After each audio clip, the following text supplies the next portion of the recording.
SIFTER.com.au.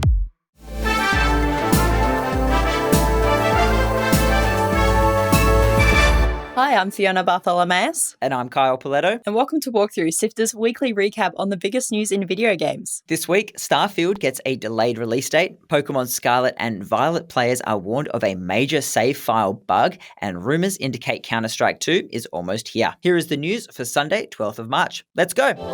Join the SIFTER community on Discord at sifter.com.au/Discord. This week, Bethesda has announced that Starfield will be delayed again. The new release date has been confirmed for September 6 and will launch on PC and Xbox Series X and S. Originally slated for November 11, 2022, Starfield is the first new IP from Bethesda Game Studio in 25 years and promises to bring Bethesda's open-world RPG gameplay to a science fiction setting. That's not the only Starfield news. Microsoft also announced a Starfield Direct livestream for June 11, right after the Xbox Game Showcase, which will hopefully provide a deeper insight on what to expect. A late game is a good game, or at least a better game than it would have been, I would hope. So I say take your time, Bethesda. We don't need another Fallout 76 situation. After a disappointing launch late last year, Pokémon Scarlet and Violet is still giving players trouble. According to some players, connecting their game to Pokemon Go since downloading the latest update has completely wiped their save files. The consequences of downloading the new DLC have been varied, with some more serious than others, but players are convinced the issue is with the update and the connection to Pokemon Go. Nintendo hasn't officially responded to the claims yet, and luckily this seems to only be affecting a small number of players, but it definitely has a lot of people spooked. In other less video game related Pokemon news, a new species of cockroach discovered in Singapore has been named Nocticula pheromosa after the bug type Pokemon Pheromosa, and I think that's pretty neat. The rumour mill is grinding away, and it looks like we might get our hands on Counter-Strike 2 sooner rather than later. Despite not being officially announced by Valve, games journalist Richard Lewis said the game has been in the works for a while and we could see it later this month or early next. It's being backed up by some data mine drivers launched for NVIDIA graphics card for a game called CSGOS2.exe and CS2.exe. You don't need drivers unless it's almost ready to go, and you might remember that we reported that Counter-Strike hit a peak all-time player record recently, so now would be a perfect time for a new game. Nothing official yet, but hey, it's a good rumor. This is pretty exciting stuff. I'm definitely taking it with a grain of salt, but secretly I'm hoping this is all true. Publisher Paradox Interactive held a showcase this week, announcing a whole bunch of games and updates that are on the way. The popular city builder and strategy game Cities Skylines 2 is coming to more platforms, promising realistic transportation and economy systems, construction improvements, and customization options. Crusader Kings 3 is getting a new expansion called Tours and Tournaments. Players will be able to explore their monarch's realm, host or fight in grand tournaments, and even plan royal weddings. No release date as of yet, but we'll keep you updated. A brand new turn-based strategy game from Battletech developers Harebrained Schemes called The Lamplighters League will be coming to PC, next-gen Xboxes, and Game Pass later this year. You'll be put in the shoes of a ragtag group of rogues trying to survive an alternate universe 1933 where the world is on the brink of destruction. Here are game director Chris Rogers and executive producer Mitch Gittleman. Just like our other games, the Lamplighters League features turn-based tactical combat. But unlike our other games, this one adds a real-time infiltration phase. In real time, you'll scout the enemy, exploit the position, before deciding that things are going to get loud. Paradox also unveiled details of Life by You, a brand new The Sims-style project. We didn't get much in the way of details, but Rod Humble, who is known for his work on The Sims and Second Life, is helming the project. There will be more info on the way on March 20. Pen and Paper, the pop culture turn-based RPG series, is getting another installment with Pen and Paper 3.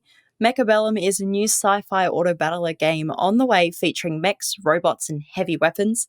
And Across the Obelisk, the deck-building RPG is getting its first expansion called The Wolf Wars. Plus, more long-running Paradox strategy franchises are getting new content expansions, with Europa Universalis 4 set to get new mission trees in the expansion Domination, and Stellaris receiving 2 new updates this year, Overlord and First Contact, which will expand both civilization and alien race systems in the game.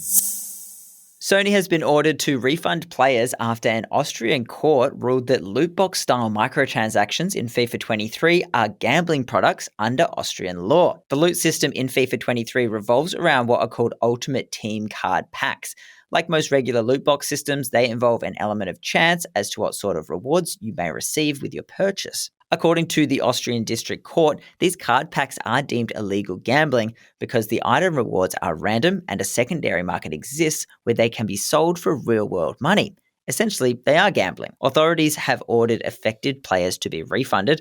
Since Sony were the defendant in the lawsuit, they'll be responsible for the bill, but there's still a chance that Microsoft and EA will be in hot water with the precedent that's being set here.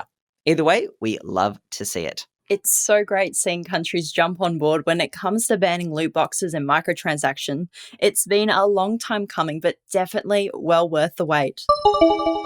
Ukrainian government is urging Valve to remove Atomic Heart from Steam after concerns that profits raised from the game may be directly funding the Russian government's war efforts. The letter, shared online by Ukraine's Vice Prime Minister Mikhailo Fedorov, alleges that there is a potential risk that money raised from the purchases of the game will be transferred to Russia's budget, so it will be used to fund the war against Ukraine. Fedorov's concerns have stemmed from Atomic Heart's dev Mundfish being a Russian company with Russian management. There have also been issues raised with Mundfish's financial investors, including GEM Capital, a company founded by a former Russian state-owned oil and gas executive. At this point in time, we've yet to see a response from either Valve or Mundfish.